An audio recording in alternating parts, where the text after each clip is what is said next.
उधर देखना है। अब बाकी बिहारी लाल जैसे ही आए, प्रभु से कहा, प्रभु हम समझ गए हैं, आज मुझे पक्का विश्वास हो गया कि आप सदैव भक्तों की सुनते हैं, रक्षा करते हैं। भगवान बोले, वो कैसे? बोले, मैंने प्रतिज्ञा की थी सुबह होते ही अर्जुन को मार दूंगा। और भगवान कृष्ण को पता चला तो बिहारी जी जैसे ही पता लगते ही पांडवों के पास गए, अर्जुन से कहा, तुम्हें सुबह मरना है, भीष्म पितामह ने प्रतिज्ञा कर ली है। प्रतिज्ञा तो की है, पर हमको क्या चिंता अर्जुन, कल तुम्हारी मौत हो जाएगी। बोले, मौत तो हमारी होगी, पर रोम रोम में तो आप बसे हो, तो मौत हमारी होगी कि तुम्हारी होगी?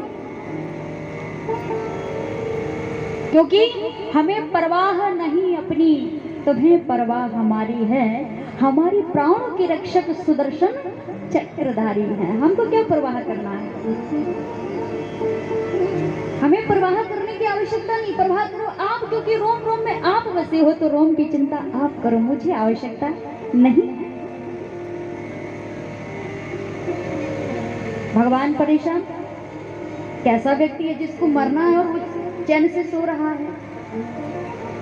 भगवान के जीव में बड़ी उथल पुथल मची है। सीधे द्रौपदी के पास पहुंचे, तुम्हें सुबह सती होना पड़ेगा, तुम्हारे पति की मौत हो जाएगी, लेकिन जो काम सुबह करना है वो अभी कर लो।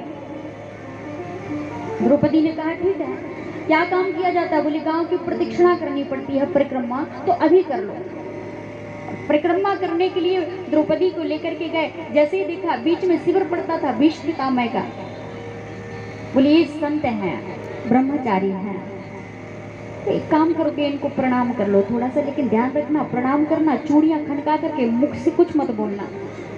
और भगवान जैसे ही द्रौपदी को भेजे, खड़ाहुओं की आहट होने लगी, तो उन खड़ाहुओं को लेकर के अपनी पीताम्बर में लपेट करके सिरहाने रख करके ले गए। बेचारी द्रौपदी धीरे धीरे पाद विन्यास करते हुए भगवान के कहे अनुसार चूड़ियां खनका करके प्रणाम कर दिया, आंख बंद किए, आशीर्वाद मिल गया, अखंड सौभाग्यवती भवा, अखंड सौभाग्यवती भवा, अखंड सौभाग्यवती भवा। चरणों में प्रणाम करके बोली, महाराज आपने तो प्रतिज्ञा की है सुबह मार देंगे, और एक तरफ कह रहे अखंड सौभाग्यवती भवा। दोनों बात साथ में कैसे हो सकती है? मारो या तारो। भीष्म पितामह ने सुनते ही द्रौपदी के वचनों को हाथों से माला छूट गई और दौड़ करके आए तो भगवान के दुपट्टे में झटका मारा, खड़ाऊ निकल पड़ी, सिरहाने रखे थे। बोले, महाराज धन्य है, जिनकी खड़ाऊओं को आप सिरहाने रख सकते हैं, जिसकी खड़ाऊओं को शीश पर रख सकते हैं, उसका भी संसार में कोई बाल बाका कर सकता है? जागो राखी राम जी,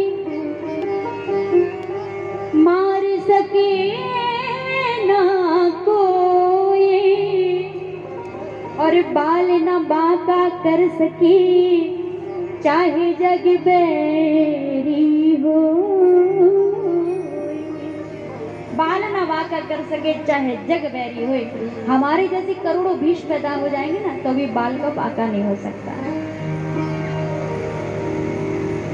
लेकिन महाराज याद रखना, आपने मेरी प्रतिज्ञा तोड़वाई, मैंने भी आपकी प्रतिज्ञा ना तोड़वाई, तो मेरा नाम भी भीष्म नहीं।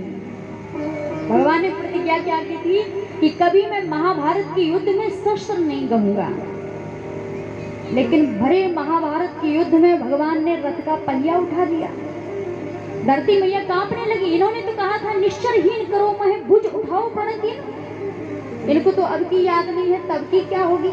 पर भगवान ने पीताम्बर को आदेश दिया, कहो कि ये भक्त और भगवान की लड़ाई है। तो भक्तों के लिए भगवान क्या करते हैं? एक बार ज्ञानी और भक्त में झगड़ा होने लगा। ज्ञानी कहता, भगवान मेरे ज्यादा नजदीक है।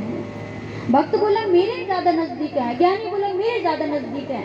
बोले, चलो भगवान से पूछ लेते हैं। ज्ञानी ने कहा कि प्रभु किसके नजदीक हैं, ज्ञानी के या भक्त के? भक्त ने कहा, प्रभु जो भी उत्तर देना हमको देख के निवेदन है। भगवान ने कहा, देखो मैं सत्य बताऊं तो ज्ञानी मेरी आत्मा है, ज्ञानवाद मुझ में कोई अंतर नहीं। भक्त बोला जब ज्ञानी को अपनी आत्मा बता दिया तो हम तो कोई छोटे वोटे होंगे, अब छोटे का क्या सुनना, चल पड़े। तो भगवान ने कहा भैया रुको तो पूरी बात तो सुनो। भक्त बोला सुनाई दो, वैसे मन तो नहीं था। भगवान ने कहा देखो भैया, ज्ञानी मेरी आत्मा है, ज्ञानवाद मुझ में कोई अंतर नहीं, लेकिन भक्त मेरा परमात्मा है, मैं निज भक्त नहाए बिकाऊ। मगर राम पहुंचे जब गंगा के किनारे तो खुदा को पड़ी ना खुदा की जरूरत किसकी पड़ी? मागी नाना के बटियाना, मागी नाना के बटियाना, मागी नाना के बटियाना। कहाँ ही तुम्हारा मरण में जाना, कहाँ ही तुम्हारे मरण में जाना, कहाँ ही तुम्हारे मरण में जाना, कहाँ ही तुम्हारे मरण में जाना। मागी नाना के बटियाना, मागी नाना के बटियाना, मागी नाना के बट आना। नाव मांगी भगवान ने खुद जा करके। अरे भगवान की यहाँ दुनिया याचक है, लेकिन भगवान याचक बनते हैं तो किसके यहाँ? सिर्फ भक्तों की यहाँ। कभी छाछ मांगने लगते हैं, कभी मक्खन मांगने लगते हैं, तो कभी नाव मांगने लगते हैं। किसके यहाँ जाते हैं मांगने के लिए? भक्तों की यहाँ। और भगवान का लेना देना भक्तों ही से चलता है, ज्ञानियों से नहीं। ज्ञानी तो कहते हैं भली भई हरि भीसरी सिर से गई बलाए, और जैसे कि तैसे रहे कछुआए ना जाए। हमें भगवान से कुछ नहीं लेना देना। तो लेना देना किससे चलता है? बोले भगवान का सिर्फ भक्तों से चलता है। सचमुच भगवान अपने भक्तों के लिए प्रबल प्रेम की पाली पढ़कर अपना नियम बदलते देखा। अपना मान भले टल जाए, पर भक्ति का मान न टलते देखा। नहीं कोई नंबर है, भक्त का मान नहीं जा सकता भगवान के राज्य में। इसलिए क्या बनना है? भक्त। और भीष्म जी ऐसे भक्त बने, भगवान खड़े सामने। भीष्म जी ने कहा कि मैंने ऐसी कौन सा अपराध कर दिया कि आज मुझे बाणों की सैया मिली, वो भी 1-2 दिन के लिए नहीं बल्कि 6 महीने से पड़ा हूँ। 100 जन्म देख लिए, 100 जन्म। बोले आपने 100 जन्म देखे हैं, 99 जन्म देखे हैं, लेकिन एक जन्म नहीं देखा जो वर्तमान का है। बोले इसमें तो मैं ब्रह्मचारी हूँ, ऐसा कोई कृत्य नहीं किया है, ऐसा कोई कर्म नहीं किया जिससे लोगों को दुख हो जाए। बोले आपने ऐसा कोई कृत्य नहीं किया है, लेकिन एक बात बोलूं महाराज, आपसे अच्छा तो वो त्रेता का जटायु था। हमारे भारत की नारी का जब अपहरण हुआ ना श्री जानकी जी का, तो जटायु ने प्राण लगा दिए, रावण ने दोनों पंखों को काट दिया, धरातल पे पड़ा, लेकिन भगवान की कृपा उसको हाथों में रख करके श्रद्धांजलि दी। अरे तुमसे अच्छा तो वो गीधराज जटायु है। अरे तुमसे और तुम्हारी पुत्र वधू की तुम्हारे सामने लाज लुटती रही और तुमने कुछ नहीं किया।